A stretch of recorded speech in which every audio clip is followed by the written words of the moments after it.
네, 배종찬의 시장 이야기 시간으로 이어가 보도록 하겠습니다. 오늘도 배종찬 소장과 함께 우리 시장에서 놓치지 말고 챙겨봐야 될 여러 가지 시장에 대한 이야기들 조금 더 심도 있는 분석을 통해서 들어보도록 하겠습니다. 오늘 이 시간 인사이트 K의 배종찬 소장과 함께합니다. 안녕하세요. 안녕하십니까. 네, 반갑습니다. 와, 진짜 유가증권 시장의 상승세가 무섭습니다. 예. 오후장에 또 탄력받으면서 4,693포인트까지 터치를 했고 또다시 사상 최고치를 경신하는 모습인데요. 오늘 같은 경우에는 삼성전자와 SK하이닉스가 조금은 쉬어가는 모습인데 최근에 사실 시장을 이끌었던 주역이라고 하면 이 투톱을 빼놓을 수 없을 것 같거든요. 그렇죠. 아마 이제 우리 앵커께서도 기억나실 거예요. 오늘 또 엔비디아 그린을 입고 나오셨는데 네. 제가 뭐라고 그러냐면 제가 했잖아요. 이게 일종의 이 하와이 인사말도 되고 노래 제목도 되는 아로하 아시죠? 네. 아로하가 아니라 투자는 아로바다. 그 말씀을 드렸어요. 네. 올라가는 건 언제 올라가도 올라간다. 제가 워렌 버핏과 피터 린치를 예를 들어서 말씀을 드렸던 것이고 그래서 R은 뭡니까? 바로 AI죠. 네. 그다음에 로는 뭡니까? 로봇이죠. 네. 바는 뭡니까? 바이오죠. 오. 그러니까 지금은 그냥 AI가 대세인 거예요. HBM은 2027년 내년 말까지는 전성기를 이룬다는 말씀을 드렸고 그러니까 뭐 지금 제가 분석해드리는 내용에 대해서 자꾸만 고개를 갸우뚱하시면 못 믿는 거고 제가 금은 7년 전부터 뜬다고 이야기를 드렸던 거죠. 그건 뭐 네. 여러분들이 다시 보기 이데일리 TV 다시 보기 하면 다 나와요. 제가 거짓말을 못해요. 그래서 로봇 그러니까 결국 아로바 AI 로봇 바이오는 이 순서대로 AI는 지금 AI 시대에 뜰 수밖에 없는 거고 라봇은 이 피지컬 AI지 않습니까? 그죠? 이것도 뜰 수밖에 없는데 당장은 좀 시간이 걸리죠. 네. 이 AI가 뭐 중국 AI는 쿵우를 하든 또 우리 아틀라스는 또 뭐 조립을 하든 미국의 AI는 뭐 자율주행을 하든 간에 시간이 좀 걸릴 수밖에 없다. 그다음에 바이오. 제가 그래서 뭐라고 말씀드렸어요. 알테오젠 같은 바이오만 찾아라. 그 말씀 여러 번 드렸어요. 그래서 왜 그러냐?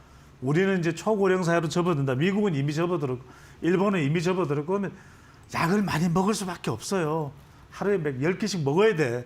그러면은 제약회사가 더 좋은 약, 더 젊어지는 약, 더 건강해지는 약 먹을 수밖에 없다. 그래서 그런 이 자연스러운 현상, 피터 린치가 얘기를 했잖아요. 경험해본 부분에 대해서 투자를 할 수밖에 없다. 네. 그래서 경험해보면 여러분들이 다 성구안이 생겨요. 어디에다 투자를 해야 되는지. 마찬가지로 그래서 지금 AI가 제가 뭐 2년 전부터 이야기를 했잖아요.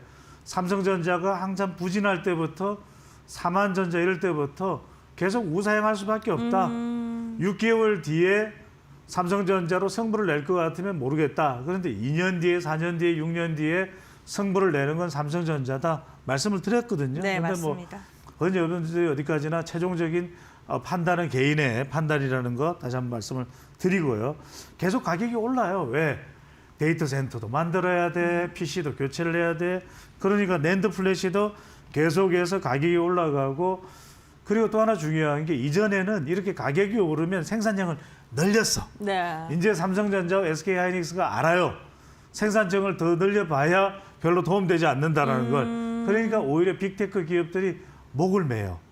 제발 좀 생산된 거 좀 주세요. 우리한테 먼저 주세요. 이러기 때문에 계속해서 가격은 올라갈 수밖에 없다. 그리고 품질 자체가 뭐 중국산이나 다른 국가의 뭐 마이크론도 나옵니다만 우리 삼전이나 SK하이닉스의 품질을 따라갈 수가 없어요. 그래서 오죽했으면 젠슨왕도 와서 깐부치킨에서 치킨 먹고 그 메뉴가 나왔더만요. 네. 깐부치킨. 아, 그래요? 네. 그래서 여하튼 치킨도 참 그런 식으로 해서 또 메뉴를 만들어내야 돼요. 여하튼 여러분들 이렇게 하다 보니까 일단 이 AI 쪽에 집중이 될 수밖에 없다. 여하튼 뭐 올해도 그렇고 내년도 그렇고 후내년도 그렇고 당분간은 AI, 이 삼성전자와 SK하이닉스의 HBM이 견인하는 그런 시장이 될 수밖에 없다는 말씀을 드립니다.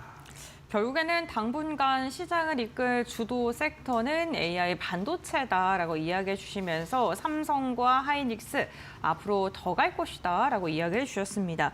증권가에서는요, 반도체 기업들도 그렇지만 지수 자체에 대한 장밋빛 전망도 지금 계속해서 내놓고 있는 상황입니다. 일각에서는 1분기에 이제는 5,000p 달성이 가능하지 않을까 이런 전망까지 나오고 있는데요. 사실 오늘만 보더라도 1% 넘게 오르고 있고요. 이제 진짜 얼마 안 남았어요. 네, 어떻게 보세요? 그렇죠. 제가 이제 지난해에도 그런 말씀 드려서 사람들이 깜짝깜짝 놀랐어요. 왜냐하면 네. 중요한 것은 지난해에 하반기로 가면은 주가가 오를 것, 그 기억나시죠? 네, 제가 그 이야기 기억납니다. 했습니다. 그리고 오르는데 중요한 건 5천이 되냐가 중요한 것이 아니라 4,500이 얼마만큼 우리가 제대로 안착하느냐가 중요하다. 왜냐하면 그게 이제 펀더멘털이거든요. 그런 다음에 5천으로 올라가는 것은 이 펀더멘털이 돼야 올라갈 수 있는 것이고, 그러려면 중요한 것은 뭐냐? 우리의 이 펀더멘털이 어디에 있느냐를 봐야 돼요. 여러분들 잘 보시면 한때 미국의 주식시장이 S&P 500이든 이렇게 급성장을 하는 배경에는 미국은 제조업 기반이 없잖아. 네. 근데 금융이나 빅테크 쪽으로 쭉 팔란티어 등을 해서 올라갔단 말이에요. 근데 지금 전 세계가 미중 충돌이라고 하는 G2 전쟁 싸움이 붙었는데, 이때 중요한 게 봐봐요. 중국은 뭡니까? 중국은 지금 계속해서 이른바 제조업 굴기로 미국을 위협해요. 그러다 보니까 미국이 아찔한 거야. 소리를 지르는 거예요. 베네수엘라도 그렇고 지금 이란도 그렇고 다 그린란드도 그렇고 미국의 속내는 중국 견제입니다. 그런데 그런 상황에서 되돌아보면, 들여다보면 중국이라는 나라가 히토리도 있고 전 세계에 공장이 있고 어느새 이 제조업이 이 군함도 많이 만들어내고 조선업도 탄탄하고 미국을 압박에 들어가는 거예요. 자, 그런데 그 정도 중국만큼의 기술이 되고 미국의 위협이 안 되면서 그만한 전 세계에서 제조업 기반을 가지고 있는 유일한 나라, 대한민국밖에 없어요. 이것 때문에 우리가 뜨는 거예요. 그동안에는 미국이 그냥 중국에다 맡기면 되는데 중국과는 붙어야 되거든. 싸워야 되거든. 경쟁해야 되거든. 전쟁해야 되거든. 그런데 이럴 때 미국이 우호적으로 마음 놓고 그 기반을 활용할 수 있는 나라가 어디다? 자, 반도체, 조선업, 그다음에 여러분들 각종 방산 제조업 기반, 원전, 대한민국밖에 없어요. 그러니까 전 세계에서 그런 나라가 미국의 전력 산업에 대해서 투자를 하고 기업이 들어와서 설비를 하고 할 수 있는 회사, 자동차를 미국 내에다가 자동차 공장을 지을 수 있는 나라, 공장을 지을 수 있는 나라, 대한민국밖에 없다는 거예요. 그러니까 이것 때문에 우리나라가 뜨는 겁니다. 네. 뜨는 거예요. 그러니까 미중 충돌이 지속되는 한 그 어부지를, 반사이익을 바이든 때는 맛보지 못했던 걸 지대로 맛보는 것이 지금 이제 트럼프 상황인 것이거든요. 그래서 저는 무슨 말씀을 드리냐. 기업에서 우리가 이것을 주도할 수 있는 제조업 기반이 있다. 삼전이 있고 SK 하이닉스가 있고 LG 에너지 솔루션이 있고 등등등이 있죠. 두산 에너빌리티가 있죠. 그렇기 때문에 이것이 견인하고, 정부도 뭐냐. 한판 해보자. 우리가 좀 키워보자. 네. 그다음에 우리 지금 소비자들이 그렇게 소비할 여력이 있느냐, 투자할 여력이 있느냐, 있어요. 워낙 지금 유동성이 많이 풀려있기 때문에 지금 거의 9천조 일경에 가까운 지금 투자 자금이 사실은 여유가 있다라는 겁니다. 그래요? 그렇기 때문에 이게 한국은행의 통계에 따르면 나오는 거죠. 그러면 우리가 뭐냐면 총알이 있다라는 거예요. 그렇기 때문에 저는 이런 상황들을 점검해 본다면 외국인 투자자들도 계속 저울질은 하고 있어요. 지금 외국인들은 들어왔다가 나갔다가 들어왔다가 하지만 결과적으로는 이런 기반을 가지고 있는 독일이 있어요? 없어요. 또 어디 호주가 있어요? 이런 기반이 없어요. 유일하게 대한민국이 그 기반이 있는 나라고, 미국은 절실하게 그런 대한민국의 제조업 기반을 요구할 수밖에 없다. 그렇다면 그것에 대해서 탄력을 받기 때문에 올해 내로 저는 5천에 올라갈 가능성 상당히 있다. 물론 이제 지금 여러 JP 모건이나 골드만삭스에서 나오는 이야기는 1분기에 그게 가능할 거냐, 어떨 거냐는 이야기가 나오는데, 저는 이게 환율 부분도 있고 여러 가지 우리가 점검해야 될 부분도 있습니다. 저는 올해 내로 가능할 것이다. 이런 전망을 해봅니다. 네, 알겠습니다. 5,000포인트 도달 가능하다라고 이야기해 주시면서 미중의 패권 전쟁 속에서 우리나라가 반사이익을 얻을 수 있다라는 발언까지 해주셨습니다. 반도체, 조선, 방산, 원전 다양한 산업군들 말씀해 주셨는데 특히나 지난번에도 원전 관련해서 좀 긍정적인 코멘트 달아주셨고 두산 에너빌리티 원전 바라봐야 된다라고 말씀해 주셨는데 그 후에도 주가가 많이 올랐습니다. 여전히 좀 유효한가요? 이게 SMR이거든요. 네. 결국 우리가 탈원전 어쩌고 했지만 결국 탈원전 하는 게 아니잖아요. 지금도 고리 원전을 재가동하기로 또 원전의 이 위원회에서도 결정이 됐고 이게 무슨 말씀이에요? 결국 여러분들 전력입니다. 이제는 모든 게 전기화돼요. 피지컬 AI 데이터 센터, 그다음에 자율주행 다의 전기야. 네. 그러면 전력은 앞으로도 2배, 3배, 4배 더 수요가 높아질 수밖에 없습니다. 그럼 특히나 이제 미국은 그런 경우로 빅테크 중심으로 가는데 그런 빅테크들이 이런 데이터 센터나 AI 센터 앞으로 양자 컴퓨터 등등을 운영하는 데서 전력은 필수입니다. 자칫 잘못하면 이게 셧아웃이 돼버릴 수도 있거든요. 그럼 결과적으로는 이걸 어떻게 태양광, 그다음에 풍력, 바람 안 불면 어떻게 할 건데 흐리면 어떻게 할 건데 안 되는 거죠. 이걸 안전하면서도 일정하게 계속해서 안정적으로 전력을 공급하기 위해서는 SMR이 필요하다. 네. 그럼 이 SMR과 관련된 시공 능력, 여러분들 생각해 보십시오. 결과적으로는 우리가 유럽 시장에서 프랑스와 경쟁을 좀 프랑스도 역시 설계예요. 미국의 웨스팅하우스 시공 능력이 있는 거 아닙니다.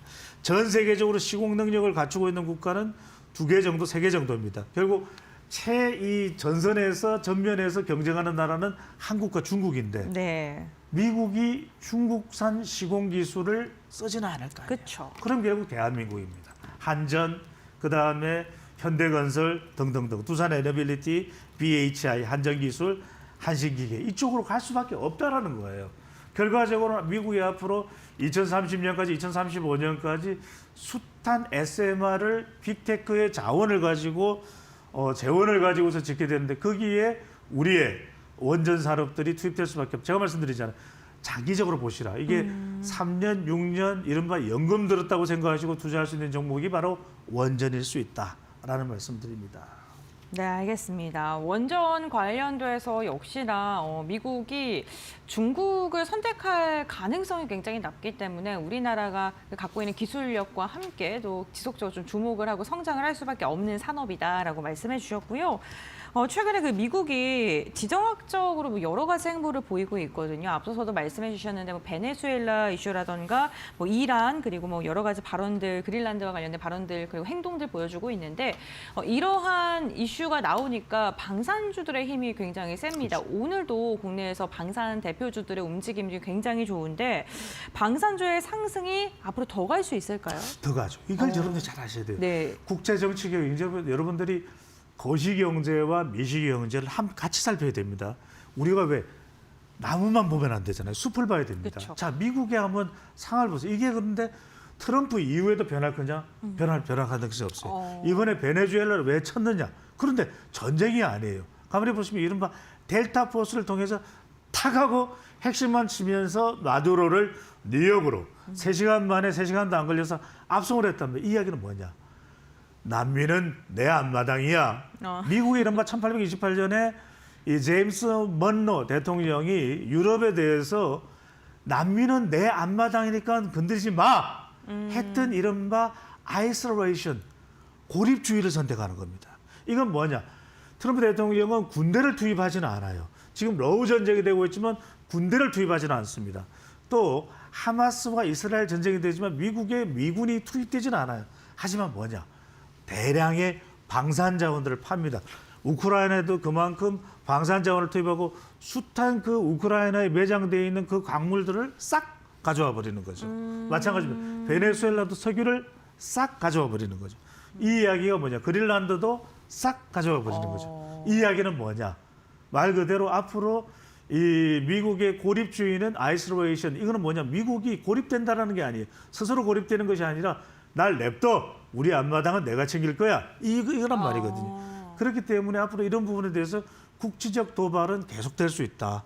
그렇다면 이런 상황에서 전 세계의 어떤 3차 전쟁, 5차 전쟁의 위험성은 크지는 않겠지만 국제적인 도발은 계속될 수밖에 없다. 미국의 이른바 밀리터리, 이 컴퍼니, 이른바 군수 산업에 대한 부분의 수요는 늘어날 수밖에 없고 그 연장선상에서 대한민국의 방산 산업도 끊임없이 전 세계의 수요를 자극하는데 러브콜이 올 수밖에 없다. 우리 K2, K9 제가 아무리 이 성능 가성비는 강조해도 지나치지 않는다는 말씀을 드렸죠. 그런 점에서 지금 여러분들이 아는 현대로템, LIG, 넥스원, 하나 에어로스페이스, 또 하나 시스템, 한국 항공우주, 하나 오션 등의 여러분들이 줄곧 꾸준히 관심을 가질 수밖에는 없을 것으로 보입니다. 네, 알겠습니다. 지정학적 노이즈가 좀 당분간 지속될 가능성이 크다라고 이야기해 주시면서 방산주도 눈여겨보도 좋겠다라고 말씀을 해주셨습니다. 우리 증시에 대한 낙관론이 지속적으로 나오고는 있습니다만 고환율의 분위기는 좀 계속되고 있고요. 여기다가 미국 시장 역시나 뭐 고용과 같은 그러한 수치에 대해서도 경고음이 좀 나오고 있는 상황입니다. 이러한 상황 속에서 시장을 어떻게 바라봐야 될까요? 여러분들 투자하실 때 어떤 일정을 잘 보는 게 중요합니다. 자, 하나의 또 분기점이 될 수 있는 게 네. 5월 15일이다. 5월 15일 서성의 날이 아닙니다. 제롬 파월 미국의 연준 의장이 교체되는 날입니다. 그 전과 후로 여러분들이 상당히 미국 시장을 잘 보실 필요가 있다. 그건 뭐냐면 우리 시장에도 큰 물줄기가 좀 바뀔 수도 있는 상황이에요. 그게 장기로 연결되지는 않는다 하더라도 결과적으로 지금 고환율이죠. 그럼 결국 외국인들의 투자가 국내로 들어오느냐 안 오느냐. 지금 엔화는 또 약세란 말이에요. 이 흐름 속에서 우리가 이 부자 아빠, 가난한 아빠, 기요사키, 저는 가난하지만요. 대규모 가문 시대에 학교 직장보다는 금융 지식이 생존 전략이다. 이런 반응을 했단 말이에요. 그렇죠. 이건 뭐냐면 여러분들이 미국의 고용, 물가, 이런 연준 이런 걸 잘 풀리는 최근에 국내외 정권가에서는 1월 금리 동결 가능성이 있다. 그러다 보니까 지금 트럼프 대통령이 빡 하고 압박을 가하는 것이거든요. 그런 점에서 이런 부분들이 5월 15일 이 날짜를 좀 분수령으로 해서 보실 필요가 있을 것으로 강조를 드립니다. 네, 알겠습니다. 오늘 배종찬 소장과 함께 5,000포인트 우리 시장이 도달 가능할지 그리고 어떠한 섹터를 봐야 되는지 전반적인 시장의 분위기를 알아봤고요. 어쨌든 긍정적으로 평가를 해주셨는데 5월 15일에 제롬 파월 연준 의장의 그 변화 그걸 좀 주목을 해야 된다라고 이야기해 주셨습니다. 오늘 다양한 이야기 나눠봤고 여기까지 말씀 나누겠습니다. 고맙습니다. 감사합니다.